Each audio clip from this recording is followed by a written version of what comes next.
नशा मुक्त बनाने की दिशा में प्रधानमंत्री नरेंद्र मोदी ने एक बड़ा जन अभियान शुरू किया है। नशा मुक्त युवा फॉर विकसित भारत संकल्प अभियान के जरिए युवाओं को नशे से दूर रखने और विकसित भारत के निर्माण में भागीदारी का संदेश दिया गया है।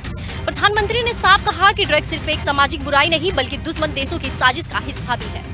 प्रधानमंत्री नरेंद्र मोदी ने रविवार को वीडियो कॉन्फ्रेंसिंग के जरिए नशा मुक्त युवा फॉर विकसित भारत संकल्प अभियान की शुरुआत की। इस कार्यक्रम में देश भर से 1 करोड़ से ज्यादा युवा जुड़े। अपने संबोधन में प्रधानमंत्री नरेंद्र मोदी ने कहा कि नशा युवाओं के सपनों, परिवार और देश के भविष्य को कमजोर करता है। उन्होंने आरोप लगाया कि दुश्मन देश ड्रग्स के जरिए भारतीय युवाओं को निशाना बना रहे हैं, इसलिए इस साजिश को मिलकर नाकाम करना होगा। प्रधानमंत्री ने बताया कि अगले 100 सप्ताह तक हर रविवार कला, संस्कृति, खेल और जन जागरूकता कार्यक्रम के माध्यम से नशा मुक्ति का संदेश पूरे देश में पहुंचाया जाएगा। उन्होंने कहा कि जो युवा नशे की लत छोड़कर नई शुरुआत करते हैं वो समाज के लिए प्रेरणा है और उन्हें दूसरा मौका मिलना चाहिए। प्रधानमंत्री ने ये भी कहा कि सरकार ड्रग माफिया और तस्करों के खिलाफ जीरो टॉलरेंस नीति के तहत लगातार सख्त कार्रवाई कर रही है। प्रधानमंत्री ने युवाओं से नशा मुक्त भारत अभियान की अगुवाई करने और विकसित भारत 2047 के सपने को पूरा करने की अपील की है। सरकार चाहती है कि लोगों की भागीदारी से नशे के खिलाफ पूरे देश में एक बड़ा जन आंदोलन हो। कैमरामैन सत्येंद्र उपाध्याय के साथ मैं पायल सिंह, हिंदी खबर। यूपी विधानसभा के मानसून सत्र के पहले उत्तर प्रदेश में सियासत तेज हो गई है। समाजवादी पार्टी के मुखिया अखिलेश यादव ने उत्तर प्रदेश सरकार को घेरने की रणनीति बनाई है।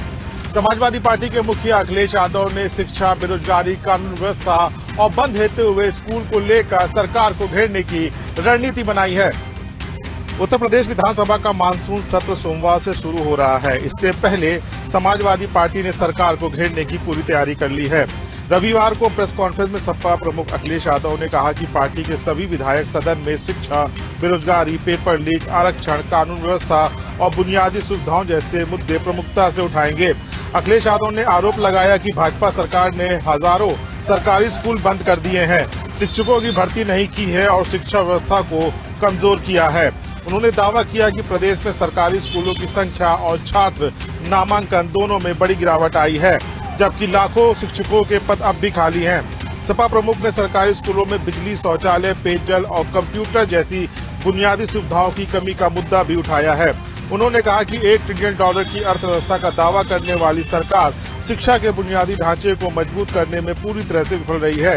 इस दौरान अखिलेश यादव ने भाजपा पर तीखा हमला करते हुए बोला कि उन्होंने भाजपा के संक्षिप्त नाम को अपने अंदाज में परिभाषित करते हुए कहा कि इसमें भ्रष्टाचार, अत्याचार और गलत काम करने वाले लोग शामिल हैं। मानसून सत्र से पहले उत्तर प्रदेश में सियासी बयानबाजी तेज हो गई है और अब देखना होगा कि कल जब सदन शुरू होता है तो विपक्ष कौन कौन से मुद्दे उठाकर सरकार को घेरने की रणनीति बनाता है और सरकार उन मुद्दों का सदन में किस तरह से जवाब देती है। कैमरामैन मनोज बारी के साथ मैं राहुल श्रीवास्तव, हिंदी खबर, लखनऊ। उत्तर प्रदेश विधानसभा चुनाव 2027 से पहले बहुजन समाज पार्टी में बड़ा संगठनात्मक फैसला हुआ है। बसपा प्रमुख मायावती ने पूर्व राज्यसभा सांसद अशोक सिद्धार्थ और पार्टी नेता रणधीर सिंह बेनीवाल को अनुशासनहीनता के आरोप में पार्टी से निष्कासित कर दिया है। मायावती ने साफ कहा है कि अशोक सिद्धार्थ की अब पार्टी में वापसी नहीं होगी। उत्तर प्रदेश विधानसभा चुनाव 2027 की तैयारियों के बीच बहुजन समाज पार्टी की अध्यक्ष मायावती ने संगठन में बड़ी कार्रवाई की है। उन्होंने पूर्व राज्यसभा सांसद अशोक सिद्धार्थ और पार्टी नेता रणधीर सिंह बेनीवाल को तत्काल प्रभाव से निष्कासित कर दिया है। मायावती ने सोशल मीडिया पर जारी बयान में कहा है कि अशोक सिद्धार्थ को पहले भी अनुशासनहीनता के आरोप में पार्टी से निकाला गया था। बाद में माफी मांगने पर उन्हें इन शर्तों के साथ वापस लिया गया था कि वे दोबारा पार्टी के दिशा निर्देशों का उल्लंघन नहीं करेंगे। सपा प्रमुख के अनुसार कर्नाटक, ओडिशा और पश्चिम बंगाल समेत जिन राज्यों की जिम्मेदारी उन्हें दी गई थी वहाँ भी अनुशासनहीनता की शिकायतें लगातार मिलती रही हैं। कहीं चेतावनियों के बावजूद सुधार नहीं होने पर पहले उन्हें सभी जिम्मेदारियों से हटाया गया और अब पार्टी से निष्कासित कर दिया गया है। मायावती ने यह भी कहा है कि उत्तर प्रदेश में उनकी वापसी की खबरें पार्टी में भ्रम फैलाने की और विधानसभा चुनाव को प्रभावित करने की साजिश है। वहीं रणधीर सिंह बेनीवाल पर भी पार्टी दिशा निर्देशों के उल्लंघन का आरोप लगाते हुए उन्हें भी निष्कासित कर दिया गया है। यूपी चुनाव से पहले बसपा संगठन में यह कार्रवाई अनुशासन को लेकर सख्त संदेश मानी जा रही है। पार्टी अब चुनावी तैयारियों पर पूरा फोकस करते हुए संगठन को मजबूत करने में जुटी है। हरिद्वार से लौट रहे कांवड़ियों के बीच उस समय हंगामा हो गया जब एक कांवड़ी की कार द्वारा जो है जल खंडित हो गया। उसको लेकर गुस्साए कांवड़ियों ने लाठी डंडे बरसाए। उत्तराखंड के मंगलौर में शनिवार देर शाम अब्दुल कलाम चौक के पास कांवड़ यात्रा के दौरान हंगामा हो गया। हरिद्वार से दिल्ली जा रही एक कार सड़क में जो चल रहे कांवड़ियों यात्रियों से छू गई, जिससे कुछ कांवड़ियों को गंगा जल खंडित हो गया। इससे नाराज कांवड़ियों यात्रियों ने कार को घेर लिया और लाठी डंडे से जमकर तोड़फोड़ की। कुछ लोग कार की छत पर चढ़ गए और वाहन को डंडे से बरसाए। घटना के दौरान मौके पर अफरा तफरी का माहौल बन गया। सूचना मिलते ही मंगलौर कोतवाली पुलिस मौके पर पहुंची। पुलिस ने कार चालक को सुरक्षित बाहर निकालकर कोतवाली पहुंचाया और कांवड़ यात्रियों को समझाया, शांत कराया। पुलिस प्रशासन ने कांवड़ यात्रियों से दोबारा गंगा जल की व्यवस्था कराने की बात कही, जिसके बाद उन्हें आगे की यात्रा के लिए रवाना किया गया। समय रहते पुलिस की सूझबूझ से बड़ा मामला टल गया। वहीं स्थिति अभी सामान्य है। जो कांवड़ यात्रा है उनको सामान्य जो पहले चल रही थी इस तरह उनको चालू किया गया है। किसी तरह की कोई वहाँ पर विवाद का रूप नहीं लिया है। हरिद्वार से हिंदी खबर के लिए सचिन सैनी। आस्था के साथ फिटनेस का संदेश।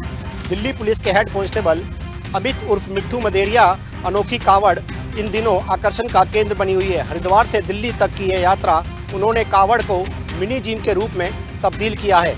मकसद है युवाओं को फिटनेस अपनाने और नशे से दूर रहने का प्रेरित करने के लिए।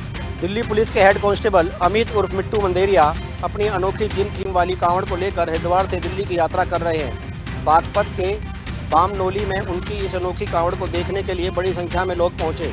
करीब 250 किलोमीटर लंबी यात्रा में अमित कावड़ को मिनी जिम का स्वरूप देकर युवाओं को फिटनेस और नशा मुक्ति का संदेश दे रहे हैं। कावड़ के आगे भगवान भोलेनाथ की प्रतिमा और पीछे डंबल समेत जिम के उपकरण लगाए गए हैं। यात्रा के दौरान अमित और उनकी टीम जगह जगह रुककर युवाओं से स्क्वाट और अन्य व्यायाम कराते हैं। बेहद प्रदर्शन करने वालों को पुरस्कार देकर भी प्रोत्साहित किया जाता है। उनके साथ 2 अन्य शिव भक्त भी लोगों को स्वस्थ जीवन शैली अपनाने का संदेश दे रहे हैं। राष्ट्रीय स्तर के तैराक रह चुके अमित का कहना है कि नशा युवाओं की सबसे बड़ी दुश्मन है। उन्होंने कांवड़ यात्रियों से अपील की है कि बिना शारीरिक तैयारी के भारी कांवड़ ना उठाए, फिट शरीर के साथ सुरक्षित यात्रा करें। आस्था, अनुशासन और फिटनेस हेड कांस्टेबल अमित की यह अनोखी कांवड़ यात्रा लोगों को सिर्फ भगवान की शिव भक्ति ही नहीं बल्कि स्वास्थ्य और नशा मुक्त जीवन का संदेश भी दे रही है। मैं अपने कैमरामैन साथी दीपक मंडल के साथ दीपक शर्मा, हिंदी खबर, दिल्ली। मुजफ्फरनगर पहुंचे शिव भक्त कांवड़ियों को हरिद्वार में कांवड़ यात्रा के दौरान दर्दनाक हादसा हुआ था। पैदल जा रहे शिव भक्त कांवड़ियों को तेज रफ्तार पिकअप ने जोरदार टक्कर मार दी थी, जिसका वीडियो सोशल मीडिया पर जमकर वायरल हो रहा है। शिव भक्त कांवड़ियों ने टक्कर लगने के बावजूद भी अपनी आस्था नहीं छोड़ी, फिर से नई कांवड़ तैयार कर अपनी यात्रा शुरू कर दी। मुजफ्फरनगर पहुंचे दर्जनों कांवड़ियों, जिनका 4 दिन पूर्व हरिद्वार में कांवड़ यात्रा के दौरान एक तेज रफ्तार पिकअप ने पैदल जा रहे कांवड़ियों को टक्कर मार दी। टक्कर इतनी जोरदार थी कि कई श्रद्धालु सड़क पर जा गिरे। घटना के बाद मौके पर अफरा तफरी मच गई। प्रत्यक्षदर्शियों के मुताबिक हादसे के बाद चालक वाहन रोकने के बजाय मौके से फरार हो गया। इस पूरी घटना का वीडियो सोशल मीडिया पर तेजी से वायरल हो रहा है। हादसे में कांवड़ खंडित हो गई, लेकिन राहत की बात यह रही कि सभी 13 कांवड़िए सुरक्षित हैं।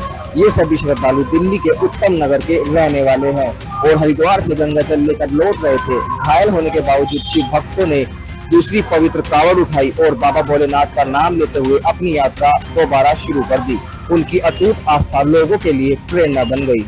दर्दनाक हादसे ने शिव भक्तों की कांवड़ यात्रा रोकने की जरूर कोशिश की, लेकिन शिव भक्तों की आस्था और श्रद्धा नहीं दिखा सका। कांवड़ियों ने अपनी कांवड़ नई तैयार कर फिर से अपनी कांवड़ यात्रा शुरू करके आस्था का एक जो मिसाल है वो पेश की। यश चौधरी, हिंदी खबर, मुजफ्फरनगर। नोएडा में लापरवाही ने एक मासूम की जिंदगी छीन ली। सेक्टर 123 में खुले पानी के पंप की होदी में गिरने से 4 साल के बच्चे की मौत हो गई। हादसे के बाद नोएडा प्राधिकरण की सुरक्षा व्यवस्था पर गंभीर सवाल उठ रहे हैं।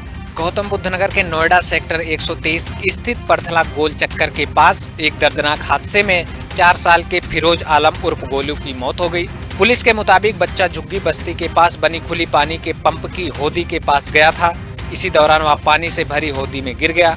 सूचना मिलते ही पुलिस मौके पर पहुंची और बच्चे को अस्पताल ले जाया गया, लेकिन डॉक्टरों ने उसे मृत घोषित कर दिया।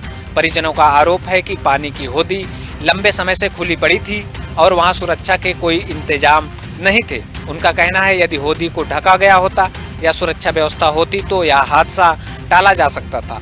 पुलिस ने मामले में मुकदमा दर्ज कर जांच शुरू कर दी है। वही घटना के बाद स्थानीय लोगों में नोएडा प्राधिकरण की लापरवाही को लेकर भारी नाराजगी। एक छोटी सी लापरवाही ने एक परिवार की खुशियां हमेशा के लिए छीन ली। अब सवाल यही है कि आखिर खुले पड़े ऐसे खतरनाक स्थानों की जिम्मेदारी कौन तय करेगा। फिलहाल पुलिस मामले की जांच में जुटी। राजधानी दिल्ली के बवाना जजे कॉलोनी से दोस्ती को शर्मसार करने वाली वारदात सामने आई है। मामूली कहासुनी के बाद एक युवक ने अपने ही दोस्त को गोली मार दी। घायल युवक अस्पताल में जिंदगी मौत के बीच जंग लड़ रहा है, जबकि आरोपी वारदात के बाद फरार है। भारी उत्तरी दिल्ली के नरेला इंडस्ट्रियल एरिया थाना क्षेत्र बवाना जजे कॉलोनी में मामूली विवाद खूनी वारदात में बदल गया। बताया जा रहा है कि दो दोस्तों के बीच हुई कहासुनी, जिसके बाद एक युवक ने स्कूटी पर बैठे अपने ही दोस्त पर फायरिंग कर दी। गोली 22 वर्षीय बॉबी के कमर के नीचे लगी, जिससे वह गंभीर रूप से घायल हो गया। स्थानीय लोगों की सूचना पर पुलिस मौके पर पहुंची और घायल को पहले नजदीकी अस्पताल पहुंचाया गया, जहां से उसे गंभीर हालत को देखते हुए हायर सेंटर रेफर कर दिया। घटना की सूचना मिलते ही पुलिस और फॉरेंसिक टीम ने मौके का निरीक्षण किया और साक्ष्य जुटाए। पुलिस आसपास के लगे सीसीटीवी कैमरे की फुटेज भी खंगाल रही है। शुरुआती जांच में आरोपी की पहचान हो चुकी है। उसकी गिरफ्तारी के लिए लगातार छापेमारी की जा रही है। पुलिस का कहना है कि आरोपी के पकड़े जाने के बाद घटना की पूरी वजह पूरी तरीके से साफ हो सकती है। एक मामूली विवाद ने दोस्ती को खूनी अंजाम तक पहुंचा दिया। अब पुलिस आरोपी की तलाश में जुटी है और पूरे मामले की गंभीरता से जांच कर रही है। कैमरामैन पवन शौर्य के साथ मैं अमित सोनकर, हिंदी खबर, दिल्ली। शामली में पूर्व कबड्डी खिलाड़ी मोनू उपमोना की हत्याकांड का खुलासा पुलिस ने कुछ ही घंटों में कर दिया है। तो हत्याकांड की वजह प्रेम प्रसंग तथा पुरानी रंजिश बताई जा रही है। पुलिस ने 2 आरोपियों को गिरफ्तार कर जेल भेज दिया है तथा बाकी 2 आरोपियों की तलाश सरगर्मी से की जा रही है। शामली के कांगला थाना क्षेत्र में पूर्व कबड्डी खिलाड़ी 22 वर्षीय मोनू उपमोना की हत्या का पुलिस ने तेजी से खुलासा किया है। शनिवार सुबह नाला कगड़ीपुर रजवाया पटरी के पास मोनू का शव मिला था। उसके सिर में गोली लगी थी और शरीर पर चोट के निशान थे। घटना के बाद पुलिस और फोरेंसिक टीम ने मौके से साक्ष्य जुटाई। पुलिस अधीक्षक के निर्देश पर कई टीमें गठित की गई और जांच के दौरान मामले का खुलासा कर दिया गया। पुलिस के अनुसार हत्या के पीछे प्रेम प्रसंग और पुरानी रंजिश वजह बनी। आरोपी कार्तिक ने पूछताछ में बताया कि मृतक उसकी रिश्तेदारी की एक युवती से बात करता था। इसी बात को लेकर पहले विवाद हुआ था और बाद में हत्या की साजिश रची गई। पुलिस ने मुख्य आरोपी कार्तिक और युवती के पिता ओमपाल को गिरफ्तार कर लिया है। वहीं मामले के 2 अन्य नामजद आरोपी अभी फरार हैं, जिनकी तलाश में लगातार पुलिस दबी दी जा रही है। पुलिस का कहना है कि जल्दी सभी आरोपियों को गिरफ्तार कर लिया जाएगा।